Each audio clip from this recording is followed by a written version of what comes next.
Менің есімім Тұмар. Мен өз заманымда Массагет сақтарының билеушісі болған едім. Гректер атымды Томирис деп солай тарихта қалдым. Тағдырымда көптеген қиыншылықтардан өттім. Күйеуімнен жесір болып қалғанда менің халқыма қиын күндер келеді.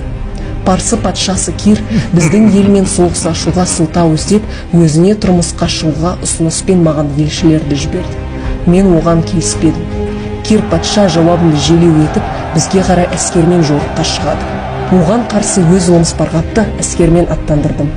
Кир біздің әскерді алдап, айламен ұлымды тұтқынға ұстап алады. Оны естігенде мен Кирге мына сөзді жолдадым. Қанқұмар Кир, жеңіске желікпе. Сен менің ұлымды ашық айқаста қару құдіретімен жеңген жоқсың. Шарап ішкізіп, алдап барып пенде еттің. Ұлымды маған қайтармасаң, ант етемін. Қанға қаншама тойымсыз болсаң да, адам қан сусын қанғанша ішкізермін. Кир шайқасуды таңдады.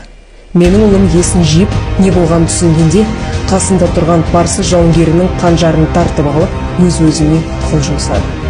Келесі күні бұрын соңды көз көріп, құлақ естімеген сұрапыл қырғын соғыс басталды. Ақырында біздің әскер жеңіске жетеді. Ұрыс барысында Кирдің өзі де қаза табады.